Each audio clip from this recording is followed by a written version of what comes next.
So what is soundstage? What about noise isolation and noise cancellation? Are they the same thing? Find out the answers to this and more in this first episode of Sound Off Q&A.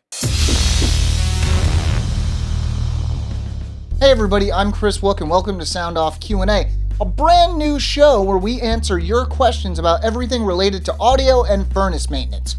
Actually, that's a little weird. Why don't we just stick with audio? For now, at least. At the end of the show, we'll have info for how you can get your questions to us for the next episode. But for now, let's get started A-ing some cues. In a recent review, I mentioned that the V-Moda Crossfade LP2s were especially well suited for electronic music. A viewer commented that they listened to a lot of rock and metal and wanted to know what sort of headphones would be best for that. Well, honestly, any headphones that I mentioned I personally really like the sound of are probably pretty well suited to rock because I listen to a lot of rock, metal, punk, you name it. Now, for specific recommendations, looking at V-Moda, the XS headphones Kevin just reviewed are a good pick for rock. Others we've looked at that are good are the Bose Soundtrue, and if you're looking for something smaller and wireless, the Jabra Rocks are a really good choice. If you want Bluetooth but something cheaper and over-ear, I'd suggest the Fotiv BTH3, which we'll have a review of soon. Now, this next question we've already got quite a few times from commenters. We throw the term around a lot in reviews, but what exactly is soundstage? Well, it's kind of simple and kind of complicated. Have you ever been listening to music on headphones and you hear something behind you, you turn around to see what it is and you realize there's nothing there? That sound came from the music you were listening to. Well, that pair of headphones probably had decent soundstage because that's kind of what we're talking about here. That directionality, that sense of physical space in the music you're listening to, that's what soundstage is. When one cymbal seems to come from far off to the left and another is coming from off to your right, that's good. Now, if you're listening to a song and everything seems to be coming from one point inside your head, you're either listening to a mono recording or you're listening on a pair of headphones with lousy soundstage. Basically, the better the headphones are, the more kind of three-dimensional the sound is.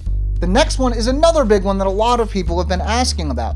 We hear all the time about headphones and earbuds that are either noise isolating, noise canceling, or both. So is that the same thing?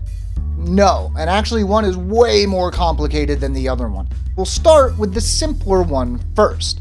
Noise isolating headphones basically create a seal either around or over your ear for headphones or inside your ear with earbuds. There's nothing else going on.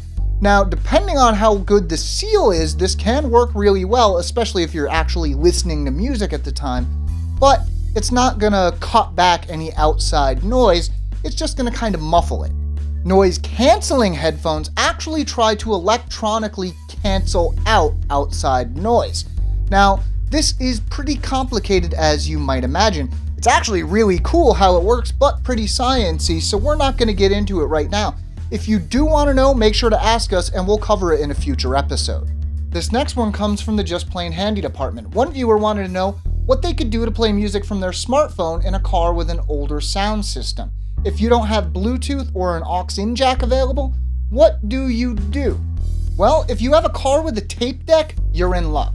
There are cassette Bluetooth adapters out there that can bring your old car stereo kicking and screaming into modern times. Take Ion Audio's cassette adapter, for example.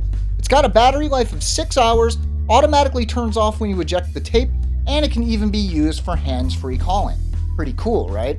If you don't have a cassette deck, there are a few gadgets that can broadcast over FM to your car's radio. But there is kind of a drawback. These work best in rural areas, or at least areas where there are a couple good, open, unoccupied FM stations on the radio. So if you, like a lot of people, live in a fairly sizable city, these probably aren't going to work for you all that well.